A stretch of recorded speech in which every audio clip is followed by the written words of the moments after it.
Hello everyone and welcome to the channel. I'm Emmanuel, I'm an airline pilot, and today we are going to review the just released JustFlight VULCAN. Talking about version 1.0 over here, so if you're watching this video at a later point, then we are flying this with the very first released version. In my first look video we were flying the Rolls-Royce Bristol 301 engines. Today we are flying the 201 engines. And if you're wondering what the difference is that the 201s are the ones which have the famous Vulcan howl.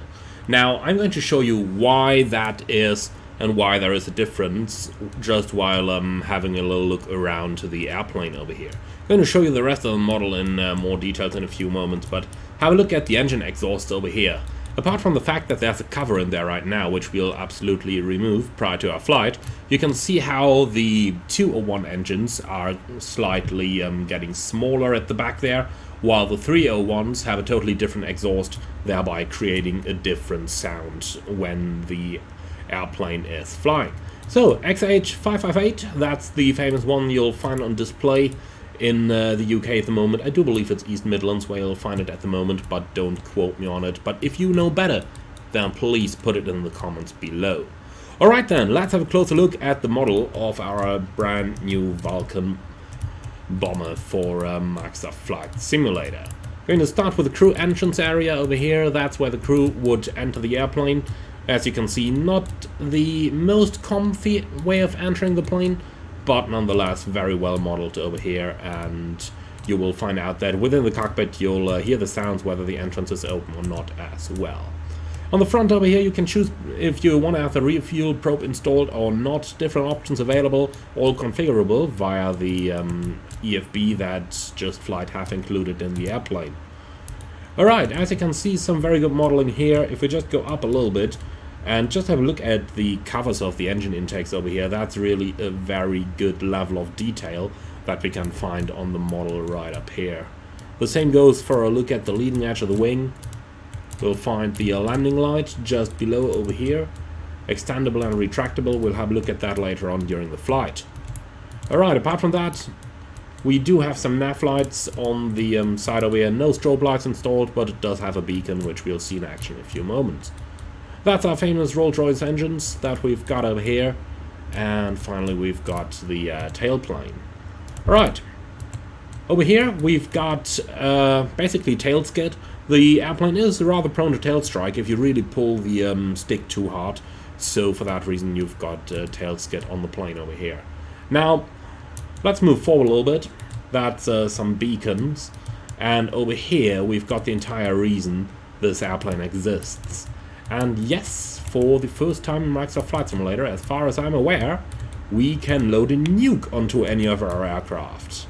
But there are loads of different options of what you can load in the plane. For example, you can install additional tanks in the bomb bay, you can put different bombs in, including those used in the Falklands, and so on. So you've got a very good choice of your particular payload for whatever suits you best for the mission you're about to carry out. Alright, so that's a close look at the beacons down here. As you can see, some good modeling there, including even the light bulbs. Alright, so that is the external model of our Vulcan bomber.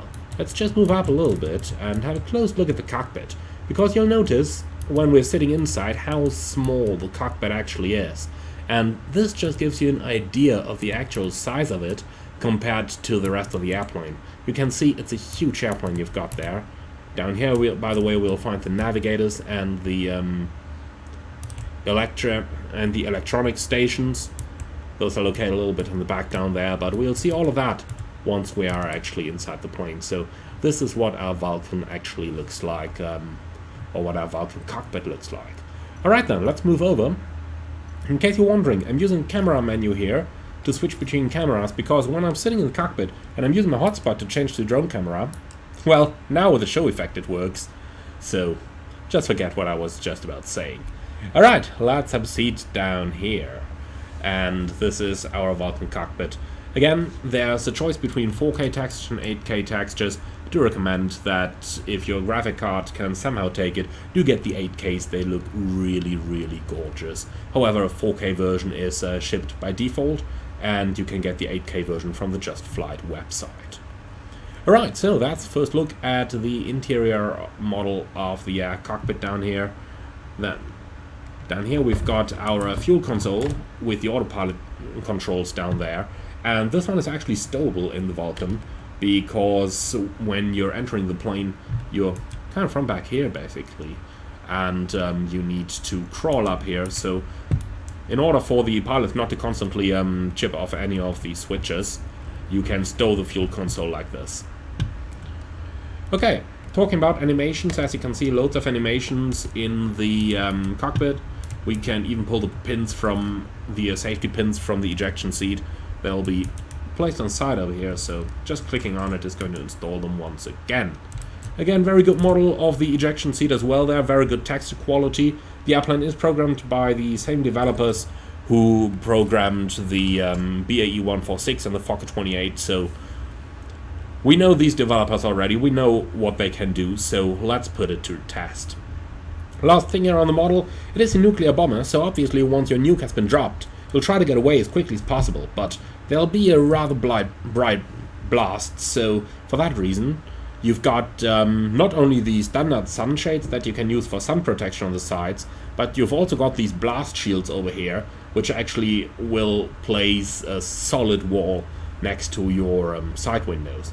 For the front windows, since you're not supposed to be facing a nuclear blast, you've only got standard sun shields, and then obviously the same on the commander's side, where you can close the windshield over here as well.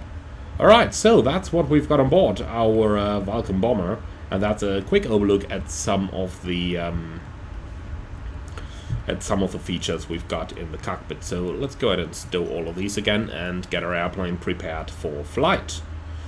So in the electronic flight bag, if we just want to have a quick look at that before we start getting ready to fly, over here you can choose the loadout for airplane. You can see I've put a WE-177 nuke in my bomb bay right now. Can remove that as well though, and since we do not intend to nuke any part of Great Britain, we are actually going to remove this from the bomb bay for now.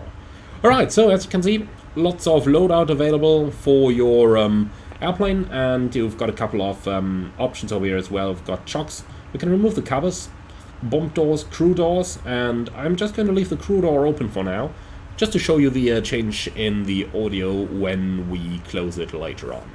Apart from that, down here we can choose between whether we want to sit on the first pilot, that's the captain, the second pilot sitting on the right-hand seat.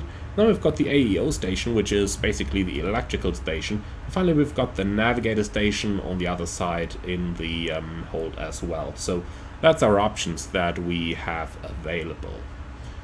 Alright, so in here we can set our TACAN, down here we can set our transponder. So basically all the beautiful stuff that a navigator would get to do.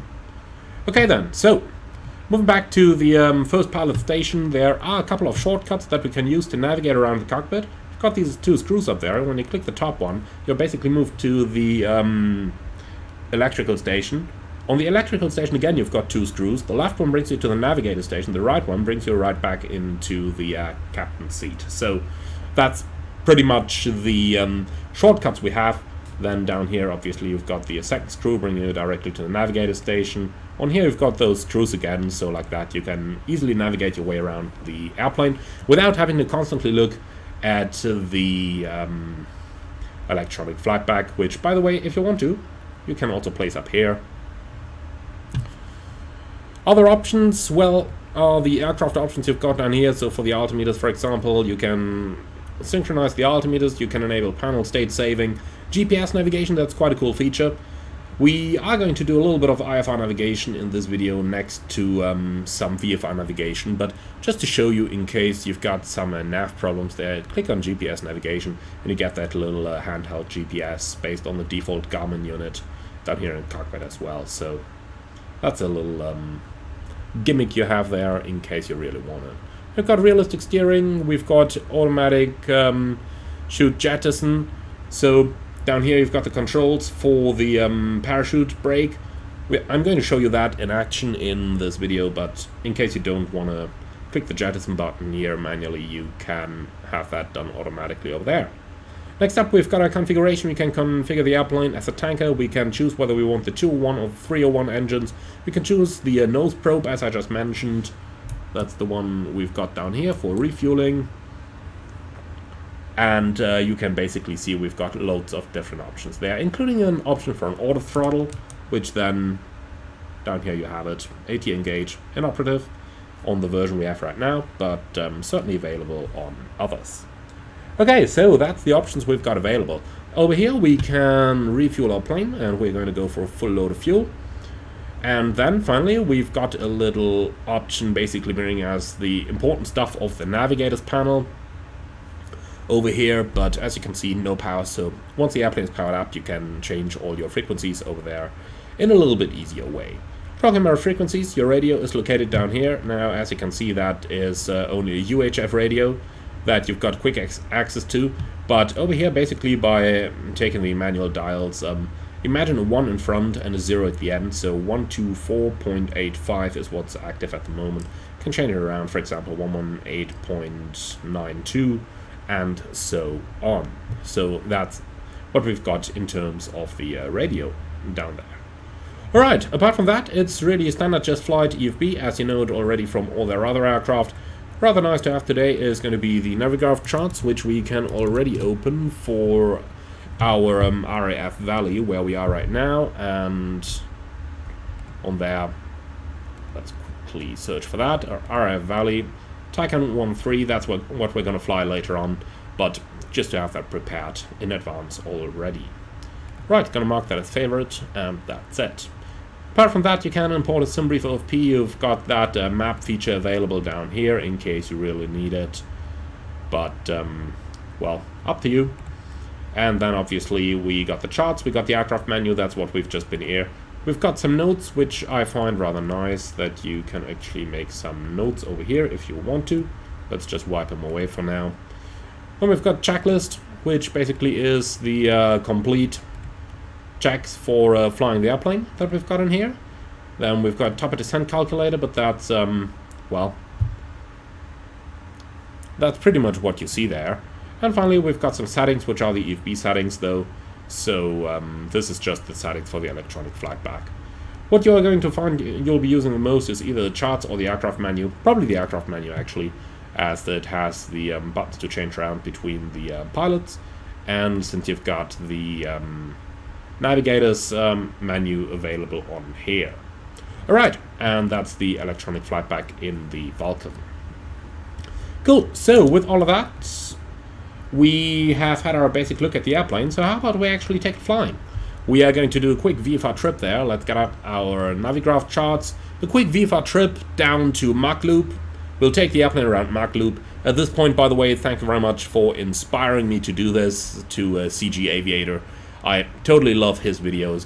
Go ahead and check out his channel. He hasn't been active for too much recently. For that reason, I figure I'm not stealing him content when I'm flying the Mach Loop with the new Vulcan. But in any case, if he decides to do it, then all the credits are on him for that. And I'm sure he can do it 1,000 times better than me.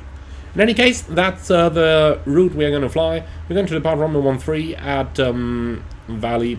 And we're going to head 39 miles on a 106 track towards Lake Bala, and from there we're going to approach the Mach Loop. We'll fly the Mach Loop down here, and then we are going to pick up the Takan, fly on instruments back towards Valley, and over here we're going to fly the Takan ILS approach runway 13, including a racetrack pattern up here in order to establish ourselves on the way in. And that is our plan for the day. Alright, so with that being checked out, let's go ahead and actually start the plane up. My procedures are loosely based on the manual. A little bit of stuff is not exactly accurate, I have to say. So, just take it from there. Okay, so we are going to get the ground power unit and our air start unit. Alright, just gotta give them a little while to come on. With the batteries on, we need at least 24 volts, and once the ground power unit is connected, here it is, we get a little bit more, and you can see the voltages on here as well. Okay, cool. I'm going to start the airborne auxiliary power plant straight away. So low pressure cock is open, we've got fuel level high, master switch on, and we are going to fire the cartridge to get it started.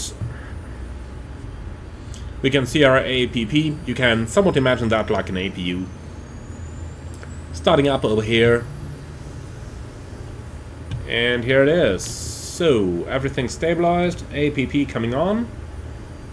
And with that we are pretty much configured in terms of the electricals. So let's head back to the flight crew stations. So running a check down here. Engine start panel is set. We are going to power up our comms. Got all the warning lights on the power flight control panel, on the PFC panel down here. Moving further up, the bomb door is open, and when we move down here we can actually see that confirmed on the indicators. So radio altimeter coming on, range 5,000 feet, oxygen is set. Then moving on to the main panel we can reset our altimeters, and we can set our QNH as well, which should be 1009 today, and it is. Okay then, moving up to the top over here, quick check of the air brake. You'll find the controls down here. So this is the air brake controls that you got down here, and the system is responding as it should. Right, G meter reset, parachute is looking good. Then for the hydraulics, you can see our hydraulic pressure is rather low, so we can run the electric pump here to charge them up, and here we go. Right, fuel quantity is sufficient for a flight. Then let's go ahead and open the fuel low pressure cocks. A little bit hidden down here. 1, 2, 3, and 4, and then we can close the guards on that again. Alright, moving over to our FO's panel. Now, you'll notice that once power is applied, our second pilot is actually sitting here, so just moving around the cockpit, it is a good idea just to use the click spots down here, because doing that is going to reposition the model of the pilot to the other side. And I do believe, if I just zoom out a little bit here, this gives you an idea of how cramped the cockpit of the Vulcan actually is there. Now, compared to other military aircraft, it's probably rather spacey. However, even the 737 seems big compared to this, and that says a lot. Alright, cool. So, checking the other side of the panel, we've got the military flight system switch set on here, and to MFS up here as well. De-icing is off. And moving down to the side panel, this is basically all looking good. That one's showing shut, and that switch is guarded. Okay, cool. So let's go ahead and prepare for the engine start. Light master switch on, and the nav light is going to flash, and that's basically going to turn on the beacon lights up here. Also note, we've got the 3D model of our ground power unit and our air starter unit down here. So the covers have been removed from the engine, and with that we are good to go for our engine start. Alright, very good, that's done. Then we can move back to the first pilot station. Just quickly going to check the fuel pumps. In order to do that, we'll open the 3 cross feeds. This over here is our fuel pressure indicators, and we want that to go off when we turn on our fuel pumps. So let's quickly go over that. We've got a lot of pumps down here to check. You can see now the warning light is off. Like that, we're just going to check every single one of those pumps.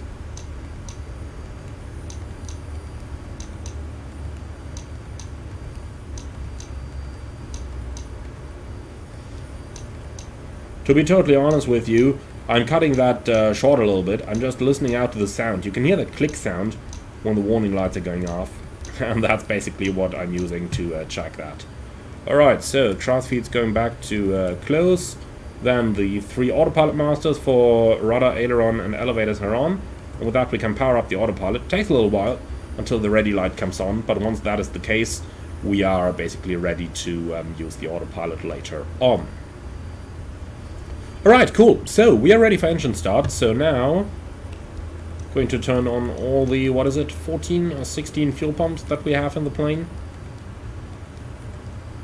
All of those are on. Here you can see the ready light of the autopilot. For that, the part down here is checked. Okay, so let's go ahead and start it up. Going to go for the rapid start option. You've got a normal start where you start the engines one by one, but in case of military emergency, we've got the rapid start option down here. And to be honest, I prefer that. Okay, so igniter on and the master switch is on. So let's start all 4 engines. Going to take them out of their cutoff positions, open them 50%, like so, and then we can press our starter.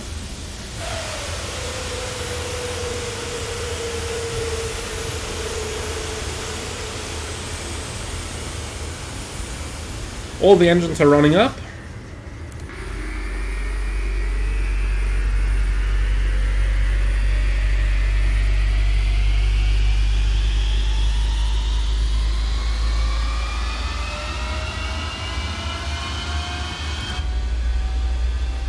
And they're above 20%, so that's a good engine start.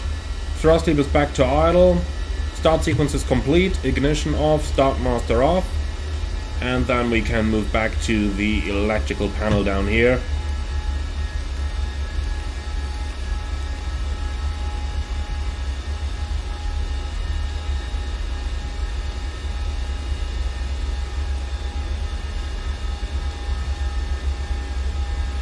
Okay, that's our electricals done. We're going to keep the APP running. So let's go to the main panel now. Down here we've got a lot of stuff to do.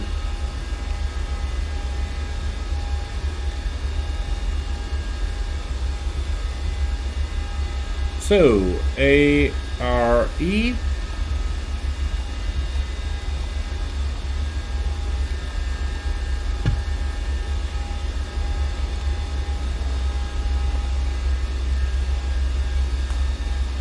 Let's just see that the rudder feel is also going to come on. Here it is. Perfect. Alright, bomb door. Currently set to open. That's our open indication down there. Let's set it to closed. So it's striped out while it's moving. And now it matches switch position. Alright, closed. Open. Just to make sure that the bomb door actually works correctly, since that's pretty much the most important thing of the airplane. Now let's be honest here, if you're taking off with the nuke down in the bay, you probably want to drop that nuke before you're returning. Alright, cool. So that's pretty much these settings done. They're moving over to the second pilot. Got a few more to be done down here. That's pressurization controls, on and guarded. And we can also open our bleed air for the cabin pressure controls. And that's pretty much it. So, pressure head heaters, that's the pitot heat basically. Light master can stay on, but we are going to switch the landing lights into the taxi position, which is all the way down. So, here they are. Alright, perfect. And with that, we're pretty much ready to taxi. So let's go ahead and close the crew door. Listen to the sound. Alright, chocks, air, and ground power are gone. Oops, didn't mean to do that, to put that there. And that's it. Okay, perfect. Park and brake off. The Vulcan is going to roll in idle even at higher weights, as you can see. But I still like to add just a little bit of power.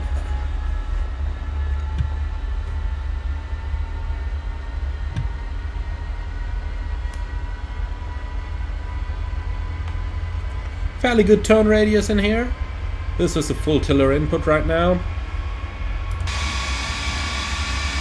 As you can see, it basically turns on the spot for the inboard wheel. So that's quite a good turn radius. Also, good animation there. The nose wheel tracks exactly where it's going. Not a necessary given with any airplane in this sim. Right then, let's move inside, and we are going to taxi out for runway 13. Right side clear, left side clear.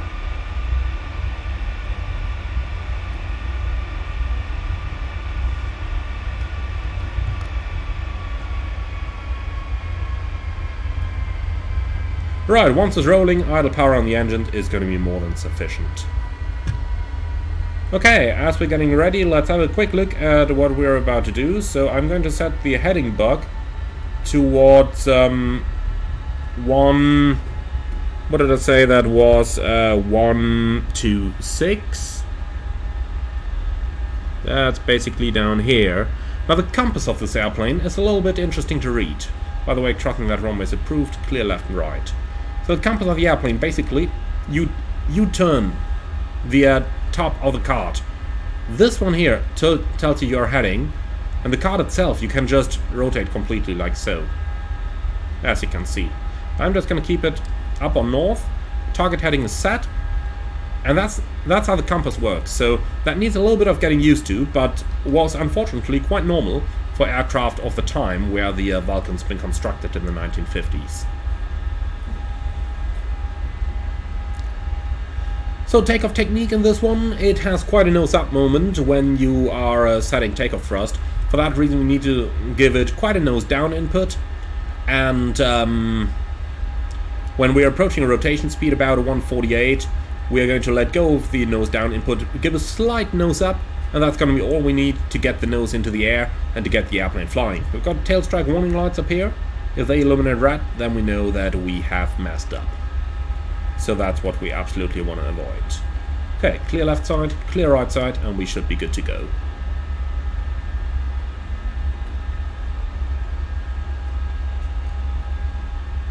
Okay, lining up, runway 13.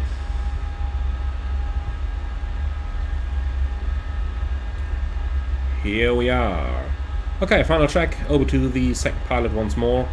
And now we're going to put the taxi lights into the landing position, and this is the landing lights illuminated now, as you can see, quite a bit stronger than our previous taxi lights.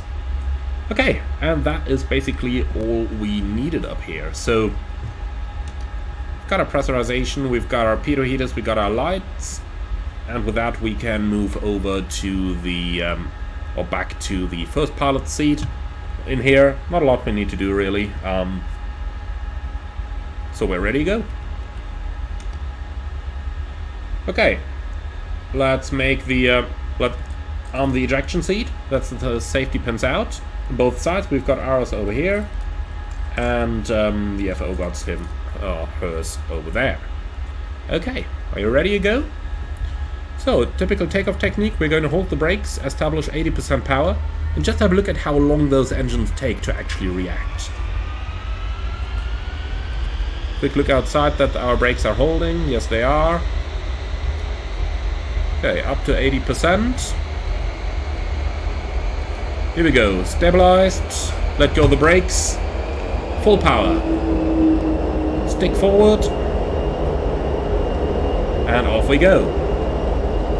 Hear that howl sound? Love it. That's 100 knots now.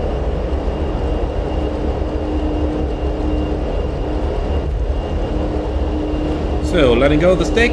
Pulling slightly, and off we go. Positive climb, tap the brakes for 4 seconds, and then we can go gear up with that lovely up switch down there on the main panel. At 180 knots, our landing lights are going to retract automatically, so we just need to match the switches once we get there. And we're at a safe altitude, throttling back towards 90%. Here we go, 90% set, cruise mode selected, and back up to 95. Or depending on where in the manual you look, it's either 95 or 93% with a transition to 95 at 20,000 feet. Okay, going to start accelerating here. 250 knots is what we're looking for. Also just a slight left turning to match the heading. Like so. 250 knots, perfect. And we're going to continue the climb.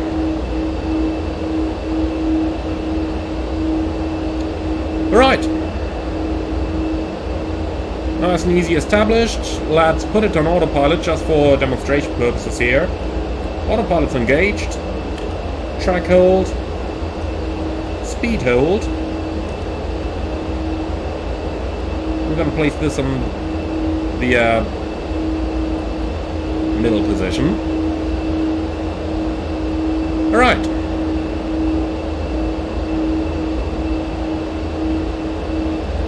So that's pretty much what your autopilot is capable of doing.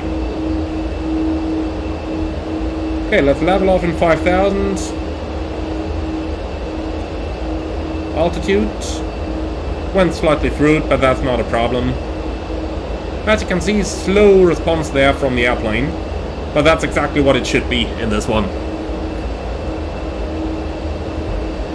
So, slowly resuming our target track of 126. Actually, that's 136. This is 126. So, 300 knots means 6 minutes of flight time until we reach Lake Bala. And from there it's going to be a right-hand turn. So I'm going to let it accelerate a little bit more, because overall we've been a little bit slower during our initial climb period. So I'll just let it go somewhere like 330, 340 knots. And that's what it's going to give you at 95% N1. Okay, now we can quickly go for our cruise checks. So in here, let's synchronize the alternators to number 3.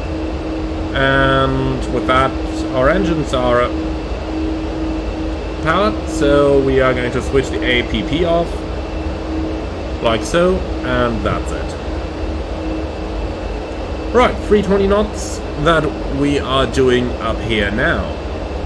It's always worth quickly comparing the indications of your radio compass with your whiskey compass up here, but as you can see, the track is pretty much spot on. Right, so let's get our Navigraph charts out. A little bit of lag and sim as the Navigraph charts open, that's totally normal. And here we go. So, got a couple of mountains over here that we're going to fly over, or rather that we are flying over at the moment. The lake on our left, that's going to be at land barriers.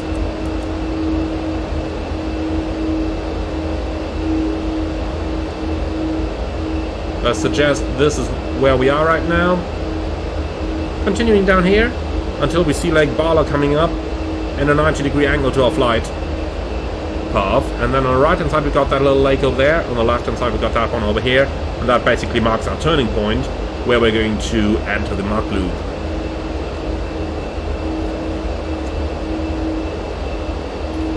Alright, so as you can see, still doing about 95%. And one over here. We'll be doing, with that we're doing something about 325 knots. Now, when you're flying at these speeds, the airplane is going to be very hard to control. So if we take the autopilot off again, like now, then overall you can see the airplane flies really nice when flown manually. But have a look at the stick inputs and have a look at the response that the airplane is going to give you. So this was like a rather severe input there, and you can see not a lot of action. The same goes if you're trying to roll the airplane at these speeds. This is full stick input, and this is all you're going to get. So that's a full stick input you had over there. When you're reducing your speed from about 250, 260 knots onwards, you're going to get very good responses of the airplane. So at these speeds you no longer have to worry about controllability, but obviously with a roll rate like this, maximum, at 300 knots we would not be able to do Mach loop, but you'll get to see my flying technique of that in a few moments. Okay, so we've got that lake on our right hand side there, which going to be this one, so I might have to fly a little bit further to the left in order to hit Lake Bala. Over here we've got that lake over there. Got to be that one over there. As we can see, the shape matches, and that means we gotta have Lake Bala somewhere in the front, and that seems to be it. Okay, so I'm just gonna maneuver a little bit further to the left here. Again, that was full stick input, so you can see when you're flying into 320 knots, the airplane is hardly responsive, but you'll be surprised what it can do when you're reducing your speed in a couple of moments. Right, that's Lake Bala coming up ahead. That means Mach loop has to be somewhere just about over there.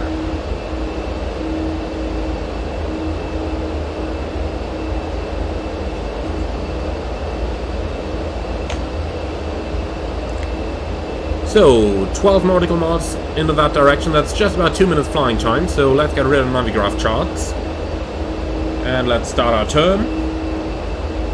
And we can slowly start a descent into the low level area as well. Throttling back a bit. 70% seems to work pretty well for descents. So now we're going to track at 218. Let's set that heading back. Here we go, 218. Might have to catch the turn a little bit tighter here. But we gotta be careful with our G-load limitations. You can see the G meter above the engine instruments to the left of our flight controls. And 2 Gs is maximum we can pull. The limit is between 0 and 2 Gs. So we've got to be careful with it. Still a heavyweight bomber after all. Okay, here we go.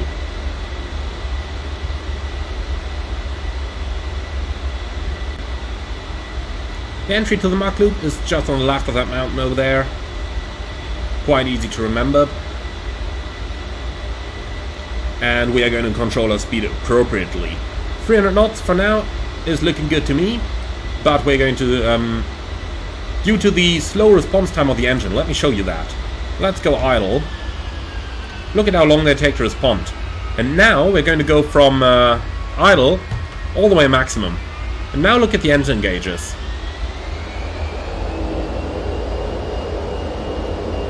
You can see that's really taking a long time there to respond.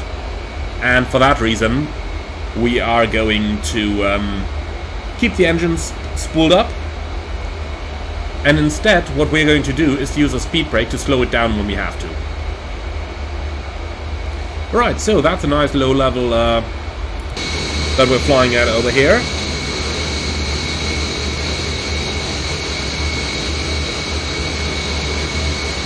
I can absolutely live with that. Hee-haw!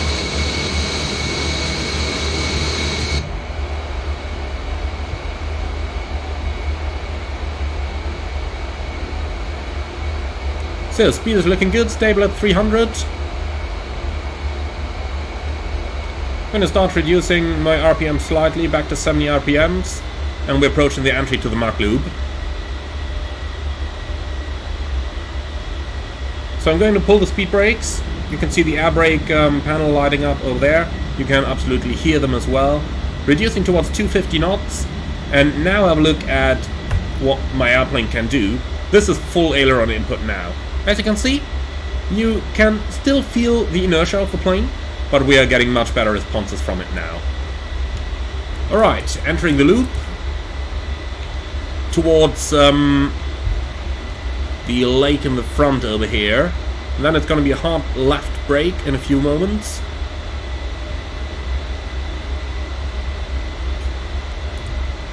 Right, here we go. Braking out. Careful on the G-forces, don't pull too strong. When we're done with the loop, let's have a look at the G meter to see what the highest that I pulled was. Alright, that's looking good for the first turn.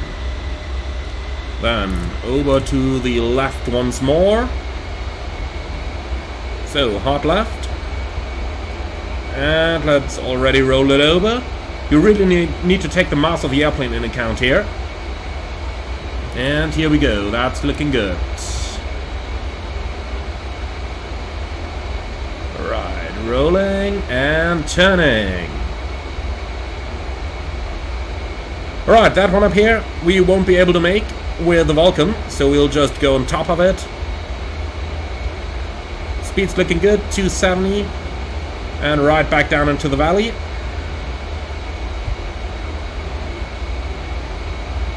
Right. Onto the top, and over we go. Yeehaw! Right, don't get too close to the terrain, but keep within the valley.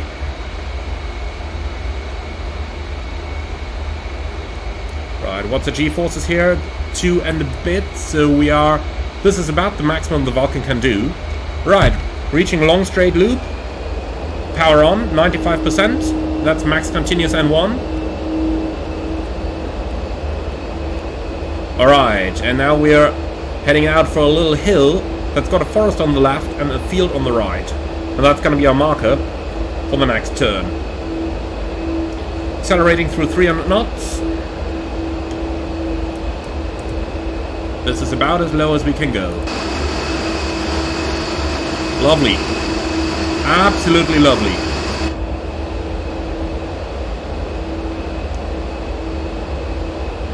Oh, power cables down there.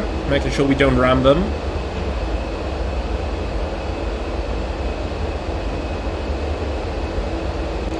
Okay, taking a slight left.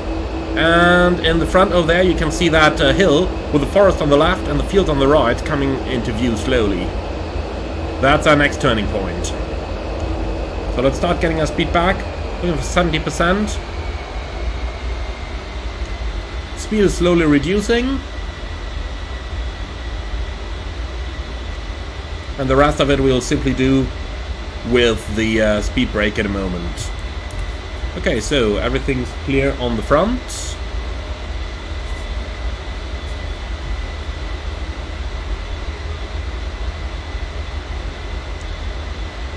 So right after that hill we gotta do a sharp left turn. Let's make sure speed is under control. 280, reducing. Let's use a bit of speed brake here. Here we go, speed's coming back. 250. Okay, and that's where we're going into. So, hard left over. Quick check on speeds. 230 now. We can use a little bit more thrust. Powering on. And here we are. Let's not get too slow. Okay, 240. But you can see straight away how much more maneuverable the plane is when we're at the slower speeds. Right, that's 250.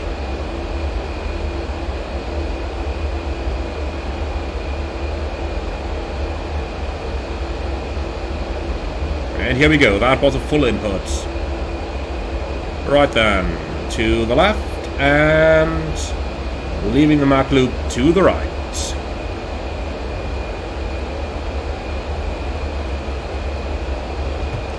Bring up the power.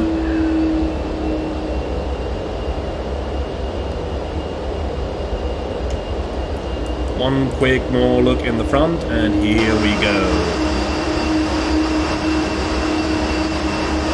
Must be an amazing feeling to be one of those cars down there. Alright, cool, and that's the Mach loop. As you can see, it's very well possible. So, looking for 95% N1, let's get up to the IFR part of things. 250 knots, a nice climb speed.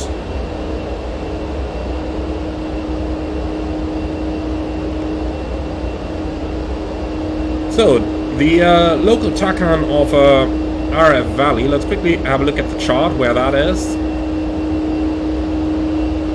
So, TACAN 21 X-ray. Over to the navigator station.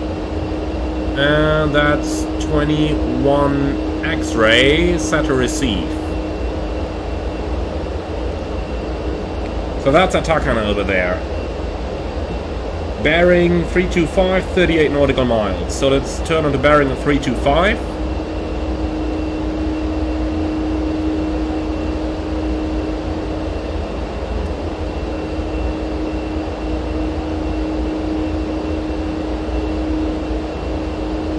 Like that.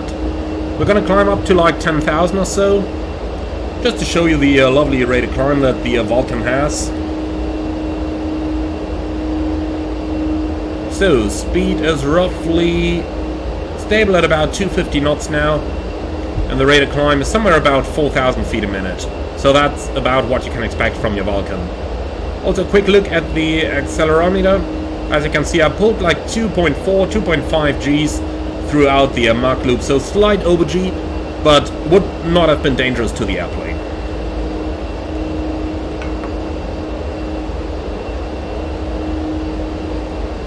Okay, so Navigating the Vulcan IFR is a little bit of a challenge at times, because basically you need to rethink a bit. You can see up here our TACAN is located 325 degrees 33 miles, and that's our heading pointer there, 325. So it's not like what you're used to from airliners, where the gauge just needs to be put to the top 325 now to fly the track. And instead over here you need to think around the corner a little bit, and you need to take into consideration what your you just need to take into consideration that the top of the instrument is not the direction you're going. Right, let's make it 10,000 straight. As my instructors used to say, if you can fly 9,900 precisely, you can also fly 10,000 precisely. Here we go, that's better. So just to show you how nicely the plane can be flown manually, we're going to do the entire IFR part now without the help of the autopilot. Showed you some of the basic features on the way over, but have a look at that. Plane is trimmed, plane is going straight. What else can you possibly ask for? So let's have a quick look at what we can expect from our approach. So we've got an ILS at 108.55. Localizer course offset by 2 degrees. So tuning 108.55. You can either do that through those little knobs down here, but then you need tooltips enabled to be able to see what your frequency actually is that you're tuning. Or you can just help yourself and use the electronic flight bag. So remember 108.55, go to aircraft, radios, then we just take 108.55. Here we go. And with that, our ILS is now tuned. Now, in case you're wondering, you've got 2 DMEs in the airplane. First of all, you've got the DME that's associated with your TACAN over here. And then down here, you've got a needle indicator for the last 20 miles of whatever's tuned active on the NAV1 radio. So for us today, we can basically say that we are going to be using that one down here for the ILS, that one up here for the TACAN. So looking into the procedure itself, we're going to overfly the Valley TACAN. We're going to proceed outbound on 314 degrees until 10 miles, make a right turn, 147, so that's going to be 327 degrees until 16 miles. Then we're going to fly a teardrop into the racetrack, and from there we're going to fly the ILS. So that's our basic idea of what we want to do for the instrument approach. Minimum is going to be 340, and that's pretty much it. Alright, cool. So let's get rid of that, and let's return to precise flying. So we drifted a tiny bit to the right. I lost a little bit of altitude there, but that's fine. So 330 is our new intercept course. Now we can go ahead and mark our first outbound course with 314 degrees. I'm going to set the heading point here towards 314 as a reminder for us, for our flying.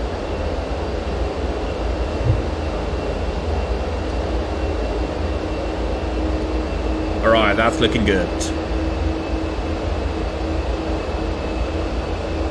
So flying straight towards the TACAN, we're going to overfly it, and then we're going to turn inbound from there.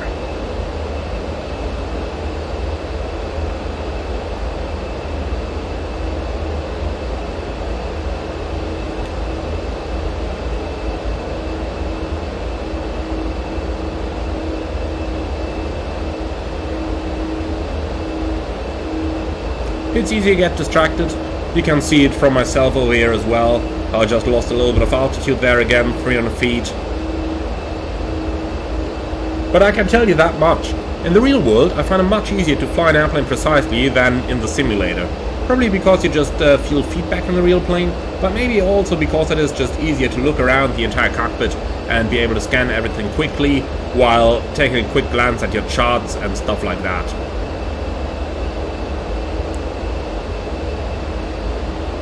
Okay, 5 miles to run, and then it's going to be a left turn onto 314 until we're 10 miles outbound.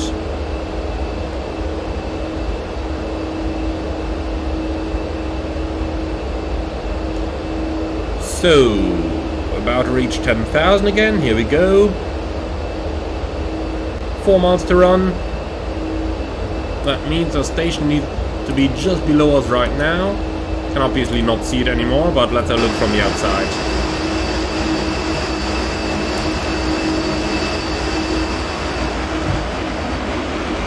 And here it is.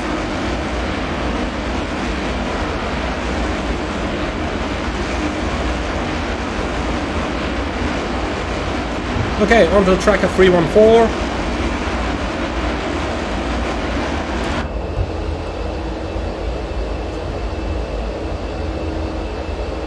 Overflying the station right now.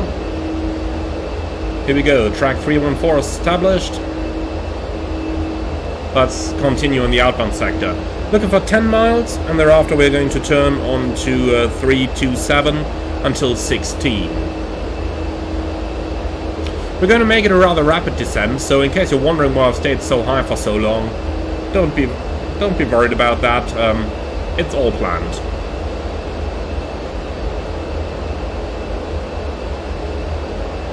I just want to show you what amazing capabilities the Vulcan actually has. So for that reason I'm delaying my descent a little bit. Okay, we can also go ahead and configure our autopilot already. That's the ILS put on. So we've got the localizer down here, naturally. And I'm going to select the runway heading now up here, which is going to be 134.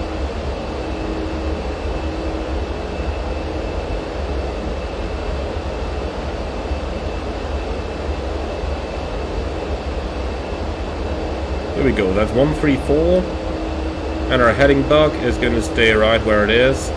We can actually put it already onto 327. Alright, here we go. Cool, so we're at 8 miles now.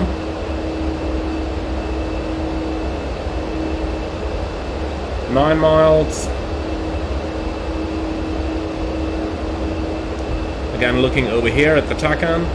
10 miles, alright, on to 327 degrees, and then we're going to start our descent. Going to pull the power down at 70%. Maximum speed is 350 knots, and that's what I intend to use. So look at that rate of descent, isn't that gorgeous? You will notice that the closer we get to 350 knots, the harder the plane gets to control, so this is full control input now. As you can see, barely a response from the plane, but that is fine. That's completely fine. Okay, 327 track until 16 miles, and that's 350 knots over there. Descending down to 4,000 initially.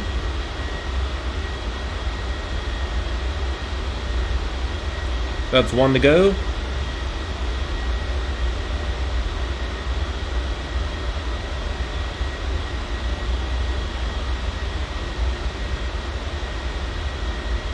$16 miles. Let's make that right-hand turn.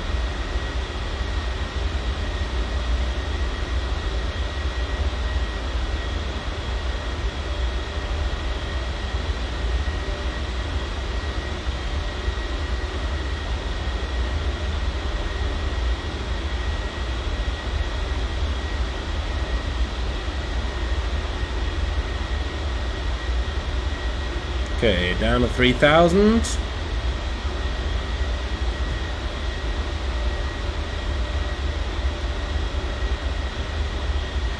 And we'll continue that heading till we reach 21 miles, and then we're going to start our inbound turn.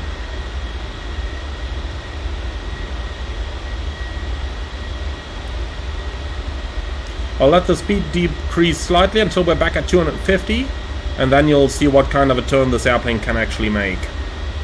And we're looking for a track of 140 inbound to the TACAN. Okay, 3,000 feet, here we are. Speed is bleeding back.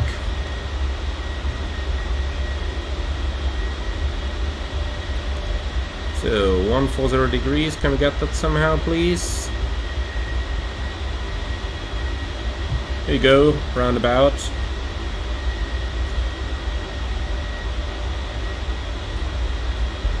Okay, so we are prepared. Just gonna maintain that altitude now.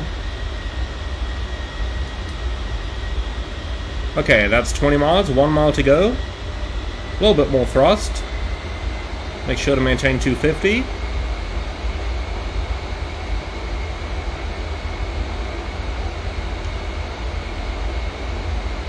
That's it.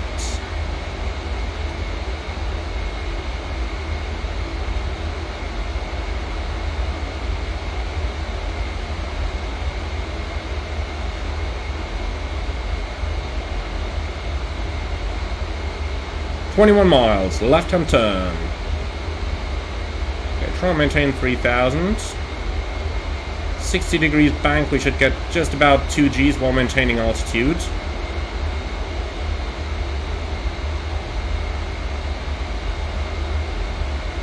Our heading is coming around, and we're looking to establish on a radial of 140 inbound to the tack end now. So we've got to have a look at several instruments. We're looking at the HSI below our attitude indicator right now in order to establish the track we need. But then at the same time, we're also looking at the center of our instrument panel to the tack end indication. So we're on a 160 bearing now. That means I'm going to level off over here for a second. Like that. Here we go. Now we just let the tack come in. So that's on 160 now, we're looking for 140 over there. Looks like I might have flown the turn a little bit too tight.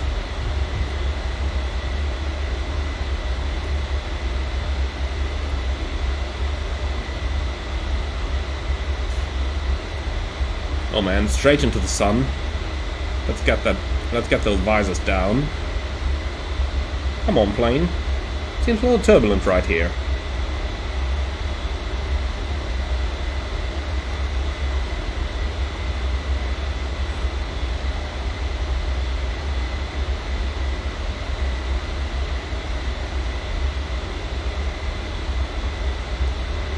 Okay, that is looking alright now. 18 miles, at 16 we're looking for the next turn. So let's just turn a little bit further to the right, just because I want to be entirely sure that we'll be established on the correct inbound track by the time we reach 16 miles. Okay, here we go, we're looking for 140 down there.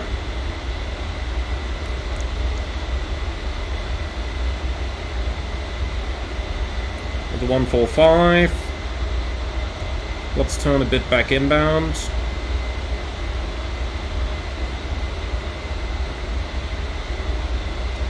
Okay, 142. We're approaching 140, so let's go ahead and establish on the 140 inbound now. Flying a little bit high right now. My altitude keeping really isn't that good today. Probably because I'm recording this at like midnight local time or so. And midnight is usually autopilot time. But we want to do this manually, that's the challenge now.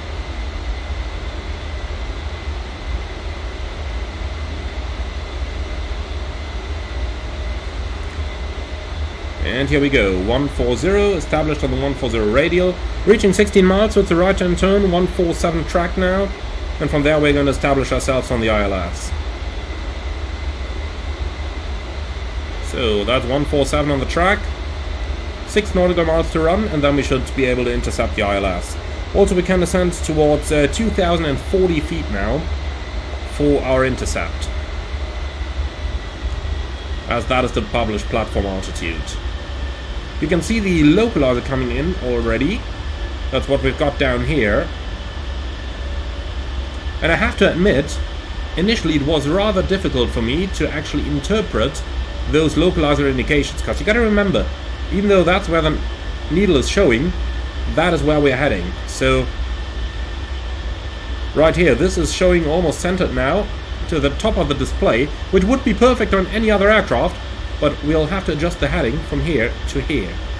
once we're actually on the center line, which is pretty much now. So 2,000 feet, establishing on the center line, like so.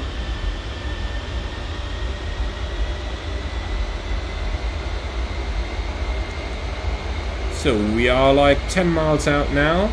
We should catch the ILS at roughly 6 miles. Keeping the speed up high for now. We could start reducing, but I don't really want to quite yet.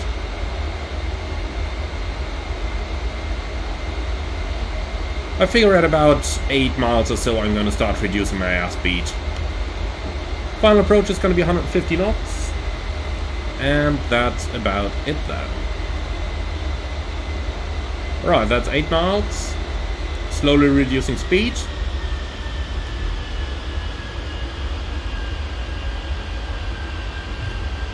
Glide slope's coming alive. There it is. 1 dot to go.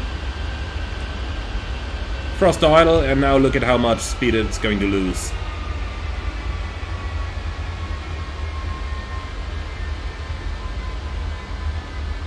Okay, we're on the glide slope. 200 knots means 1,000 feet a minute. In order to stay on the glide slope.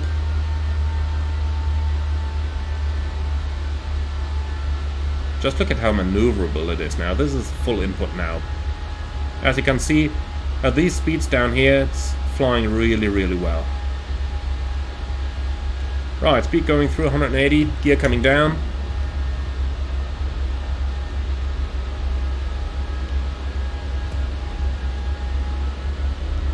So, don't forget to add your thrust early enough. You can see just about how long those engines need to respond there.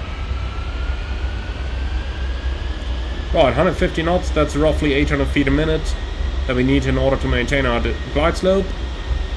I do admit it's not all that easy to see on the instruments, but you can just about see below the attitude symbol now that we are about half a dot above the glide, so 1,000 feet a minute should do, but we've gained quite a bit of speed as well. Okay, 3 degrees offset localizer, that's what the chart said, and if you have a look outside, that is indeed what it looks like. So let's go ahead, correct the rest visually, and then make sure we go through the 500 foot gate all stabilized.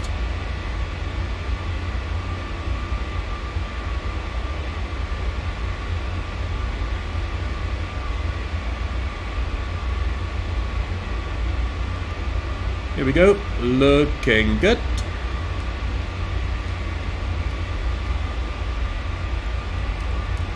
So takeoff rating is selected in case of go around. Remember after landing to fire your drag chute.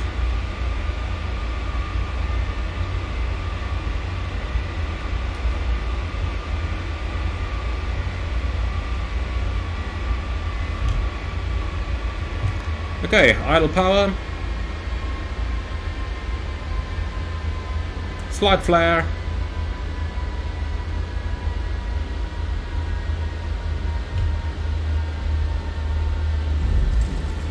And we're down.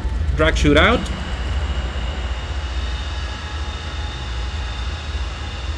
You can see we actually need to fly the nose wheel down there.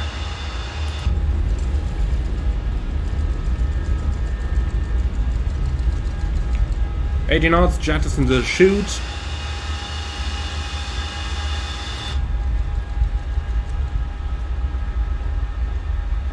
And welcome back to RAF Valley.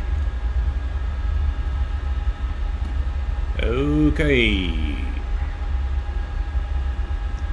Let's use the turn pad over here to backtrack the runway. I'll just see there would have been taxiway there as well. I suppose it doesn't matter too much what we are going to choose.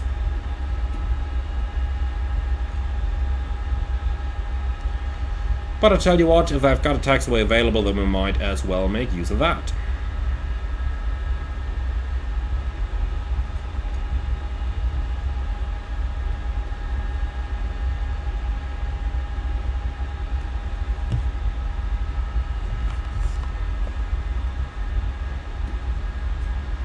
Right, make sure that we actually vacate the runway properly here.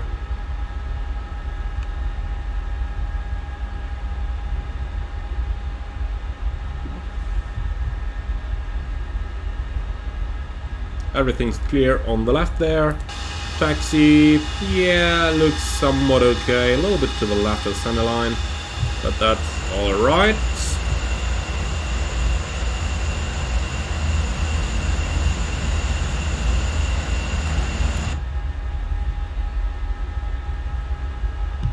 Alright, cool. So, air brake is going up, and then we can quickly move over to the right seat. So, second pilot, and we're going to switch on the taxi lights again.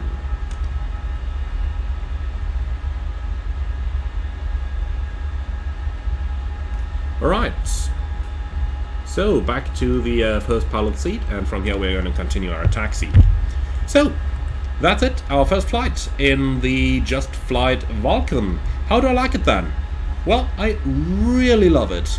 I told you in my first look video already that I have a sweet spot for the VULCAN and for, well, famous aircraft like this one, I really should say. And the VULCAN really fits the spot well. You can absolutely see that it's been made by an experienced development team. After all, this is not the first VULCAN that JustFlight has produced, and I'm pretty sure that once FS24 comes in a couple years' time, it's not going to be the last they'll ever do. But what I can tell you already, it looks superb, it sounds superb, especially the sounds, by the way. All of them recorded in a real VULCAN, including the engine runs. And JustFlight do have a video on their channel of how they recorded those sounds. I can absolutely recommend you to check that out. It's really, really good. Now, the airplane flies superb. It's really great, a lot of fun to fly. And that's really what I can say over here. It's a challenge to fly, I do have to admit that. Especially, like I said in my first look video, when you are flying at high speeds, the airplane needs a lot of control input in order to react at all. Also, when you're taken through turns, you cannot just aggressively pull up like you're used to with your usual fighter jet. I mean, you looked at the maneuvers we did today, and this is the result.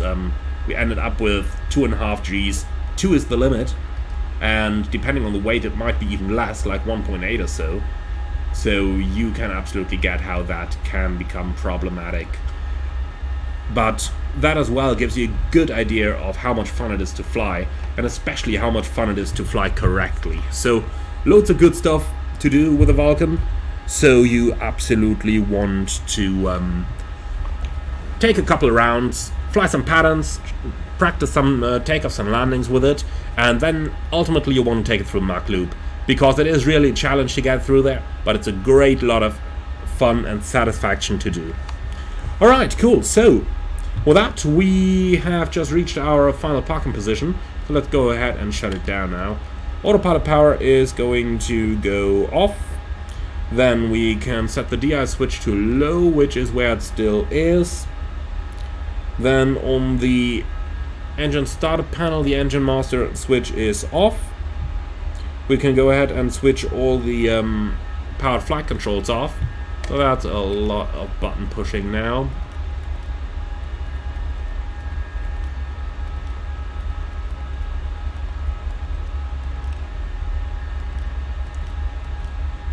Here we go, the PFCs are off.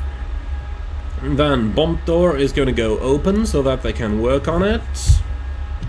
We've got that down here in place, and now it's open.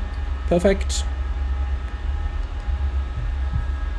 Okay, cool. So, radio going off over here, and the navigator's just got to switch off the TACAN as well. Like that. Okay, so now we just gotta go on to the right-hand side of the plane there, and got a bit of stuff to switch. So that's retracting the lights, switching off the bleed air controls, and now we can also switch off the pressure heaters. And now it's time to connect our ground power unit, and we can open the crew door. Yes, they really open it with the they really open it like that, with the engine still running. That's totally normal. And now let's go over here. So we're going to switch off the TIUs, we're going to switch off the synchronizer, and we're going to switch off the alternators, like that. Okay, so our throttles are in idle. shutting down. Alright, engines are running down, so let's go ahead and turn all the fuel pumps off.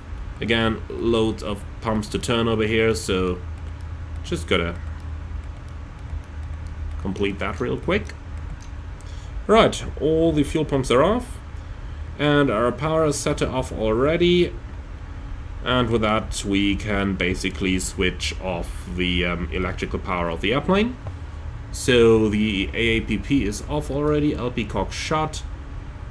Power down here is off, off, and off. Alright. And with that, it's only the ground power that's remaining, and that can be disconnected now as well. Right, thank you very much. That's 35 minutes of flight time. 35 minutes of absolutely fun flight time, I should say. Chocks are in place. Brakes can go. We're going to wait a little bit with the covers because the back of the plane is still going to be rather hot down here on the engine outlets. By the way, this is where the parachute came out. It's a nice feature there that once you used it, it stayed open. So really, really cool airplane to fly. Loads of fun, and I can honestly really recommend you to get it. Not only because it is such a fun airplane to fly, but also because it comes at a price of just $29.99. So it's really affordable, it's really good quality. I'm not too much into military systems, so I can't comment if it's study level or not, but it certainly seems like it. And in their adverts, JustFlight actually says that all the systems are like completely simulated. So it absolutely leaves that impression. It's a really cool airplane to fly, and let's be honest over here, it's a Vulcan, it's a V-bomber. It goes to flight level 560, flying Mach 0.93, so what else could you possibly ask for? That's gonna be it for this video. Thank you very much for watching, everyone. If you did like it, be sure to leave a like on YouTube as well, as it does help with the algorithm. Comment to let me know what you think about it, and subscribe if you're up for more. Thank you very much, everyone. I'm looking forward to see you all again on the next one. If you really love my content, I would appreciate a small donation through the Buy Me Coffee link in the video description below. Thank you for watching, and see you all again on the next one.